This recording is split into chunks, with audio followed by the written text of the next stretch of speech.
తమపై సభలో లేని వ్యక్తులపై అనుచితంగా అమర్యాదకరంగా మాట్లాడిన మంత్రులు చీఫ్ విప్ పై సభా హక్కుల ఉల్లంఘన నోటీసు ఇవ్వాలని విపక్షం వైఎస్ఆర్సీపీ నిర్ణయించింది.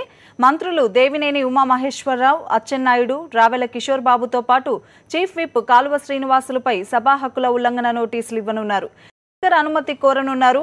తమతో దురుసుగా మాట్లాడడమే కాదు, సభలోని వ్యక్తుల గురించి మంత్రులు అనుచితంగా మాట్లాడారని వైఎస్ఆర్సీపీ అంటోంది. అలాగే సభ సమావేశాలకు సంబంధించిన వీడియో ఫుటేజ్ ను మీడియాకు విడుదల చేయడంపై చీఫ్ విప్ కాలువ శ్రీనివాసులు తీరుపై వైఎస్ఆర్సీపీ అభ్యంతరం వ్యక్తం చేస్తోంది. దీనిపై పూర్తి వివరాలు మా కరెస్పాండెంట్ చంద్రకాంత్ అడిగి తెలుసుకుందాం. చంద్రకాంత్, మంత్రులపై సభా హక్కుల నోటీసులు ఇవ్వడానికి వైఎస్ఆర్సీపీ సిద్ధమైనట్టు తెలుస్తోంది. వివరాలేంటి దీనికి సంబంధించి?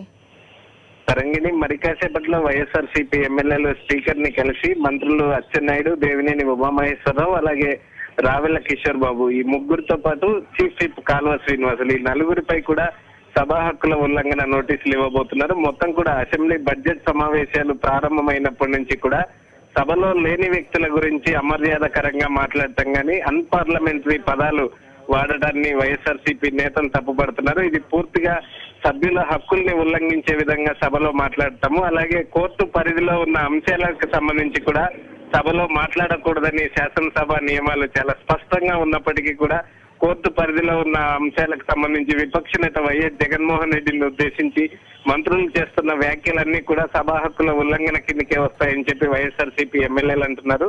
పూర్తిగా ఈ అంశాలన్నిటిపై కూడా చర్యలు తీసుకోవాల్సిందిగా ప్రివిలేజ్ నోటీసులు ఇప్పుడు ఇస్తున్నారు. మరి కాసేపట్లో ఎమ్మెల్యేలు స్పీకర్ ని కలిసి ఈ ప్రివిలేజ్ నోటీసులు ఇవ్వబోతున్నారు. ఇకపోతే చీఫ్ విప్ కాలువ శ్రీనివాసులు అసెంబ్లీ సమావేశాలు వాయిదా పడిన తర్వాత టెలికాస్ట్ కాని విజువల్స్ ఏవైతే ఉన్నాయో వైఎస్ఆర్సీపీ ఎమ్మెల్యేలు ప్రత్యేకంగా ఎడిట్ చేసిన విజువల్స్ మీడియాకి రిలీజ్ చేయడం, ఇదంతా కూడా సభ్యుల హక్కుల ఉల్లంఘన కిందకే వస్తుందని చెప్పి చీఫ్ విప్ కాలువ శ్రీనివాసులపై కూడా ఈ ప్రివిలేజ్ ఇస్తున్నారు. పూర్తిగా ఈ విజువల్స్ ఎక్కడ ఈ మీడియాకి ఎవరు స్పీకర్ అనుమతితో ఇచ్చారా, లేకపోతే ఇక్కడ నుంచి విజువల్స్ వచ్చినాయి అని వైఎస్ఆర్సీపీ నేతలు నిలదీస్తున్నారు. ఈ విజువల్స్ మీడియాకి రిలీజ్ చేయడం వైఎస్ఆర్సీపీ తీవ్రంగా తప్పుపడుతుంది.